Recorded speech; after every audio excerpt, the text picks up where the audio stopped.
यूं तो शिक्षक भर्तियां निकलती नहीं, और अगर निकल जाती है तो उसका अगला दरवाजा खटखटाया जाता है कोर्ट में, क्योंकि कुछ ना कुछ ऐसे रूल, कुछ ना कुछ ऐसे रेगुलेशन, कुछ ना कुछ ऐसी चीजें आती रहती हैं जिसके बाद एक बच्चा आराम से ये पढ़ भी नहीं सकता, ये सोच भी नहीं सकता कि वो जो पढ़ेगा तो क्या उसका एग्जाम होगा कि नहीं होगा। अगर इसी चीज को देखा जाए तो यूपीटी जीटीपी जो उत्तर प्रदेश का है, 2022 से तैयारी करते करते यहाँ अगर आप देखेंगे DSSP का, जहाँ पीजीटी के बारे में अगर देखेंगे तो एज का क्राइटेरिया 30 है, जहां पर बच्चा परेशान है। और इस बात को और आगे देखा जाए तो आपको पता चलेगा इसी चीज का एक कोड भर्ती में ऑलरेडी अगर देखेंगे, चंडीगढ़ का जो एग्जाम है जीबीटी वाला, वहां जहां बच्चों को ज्वाइनिंग ही नहीं मिल पाई है वो, और इसी के साथ अब एक नई भर्ती जो अभी रिसेंट आई थी उसकी भी तैयारी हो चुकी है कोर्ट में जाने के लिए, क्योंकि उस पर भी एक तरीके से आ चुका एक सवाल। और वो सवाल क्या है वो आपके सामने रख देता हूं। जो हमारी ये शिक्षक भर्ती ये है एमपी टेट की, जिसमें आप, एमपी टेट मतलब मध्य प्रदेश की, तो एमपी में अगर आप देखेंगे तो शिक्षक भर्ती में जो गेस्ट टीचर्स हैं उनको क्या है 50% जो आरक्षण के नियम पर क्या है कोर्ट को चुनौती दी गई है, कोर्ट में चुनौती दे दी गई है।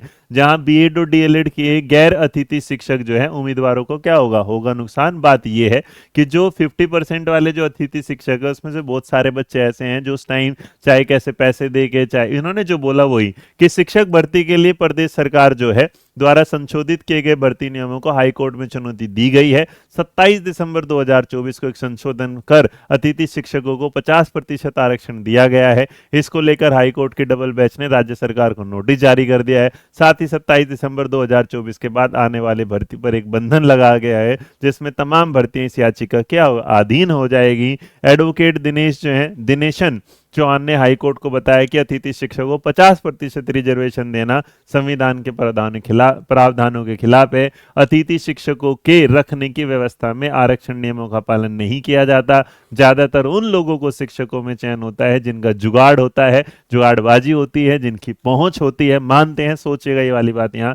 ऐसे में 50% भर्तियां सीधे तौर पर अतिथि शिक्षकों को देने का अर्थ है कि जो बीएड और डीएलएड किए गए लाखों गैर अतिथि शिक्षक उम्मीदवार हैं उनको नुकसान, जबकि पहले से ही अतिथि शिक्षकों के लिए 25% रिजर्वेशन उपलब्ध था। इस मामले में अगली सुनवाई 4 सप्ताह बाद होने वाली, 1 महीने का बताया गया है कि नई भर्ती शिक्षा नियम के में अनारक्षित वर्ग के गैर अतिथि शिक्षक को सबसे ज्यादा नुकसान होने वाला है। मतलब जो जनरल कैटेगरी वाले हैं वो वैसे ही नुकसान में रहते हैं, फिर रिजर्वेशन केस पर भी। तो एक और नई भर्ती है जो कोर्ट के दरवाजे पर चली गई। हमें आज तक ये समझ में नहीं आया कि ऐसा क्या है कि एसएससी में कोई भी बच्चा जो ग्रेजुएट है फॉर्म भर सकता है, लेकिन जब वो टीचिंग में टीचर बनना चाहता है तो उसे इतने सारे नियम कायदे कानून लग जाते हैं। या तो इन नियम कायदे कानूनों को संशोधन लाना चाहिए, और जिस तरह रेगुलर भर्ती यूपीएससी, एसएससी और रेलवे में आती है तो टीचिंग में भी आनी चाहिए। एक बार आती है उसके बाद वो 4 साल के लिए क्या है फिर गायब हो जाती है। तो इस पर विचार करिएगा। और आप लोग घर बैठे बस वीडियो को देखने के बाद फिर थंबनेल पर बोलने शुरू आ जाएंगे, कुछ और आएगा, लेकिन कभी ना कुछ आगे बढ़ के करके दिखाइएगा। ये आपके लिए नौकरी है, हमारे लिए पढ़ाना है। हम अगर इस बात को लेके चलेंगे तो हम आंदोलन में साथ हो जाते हैं, बट किसी चीज़ के लिए आपका आगे आना जरूरी है। डीएसएसबी आज से 4 साल पहले बोला था कैलेंडर देगा, उसने नहीं दिया। यूपी सरकार का कैलेंडर नहीं है, किसी का भी कैलेंडर, देश के हर राज्य को देख लीजिएगा, वहाँ पर कहीं पर भी किसी भी तरीके से टीचिंग का कोई भी जो भविष्य है वो बिल्कुल के अंधकार में। इस पर एक स्पेशल वीडियो आएगा, जरूर देखिएगा उसको। ठीक है, थैंक यू सो मच। जय हिंद, जय भारत, नमस्कार, ध्यान रखें अपना।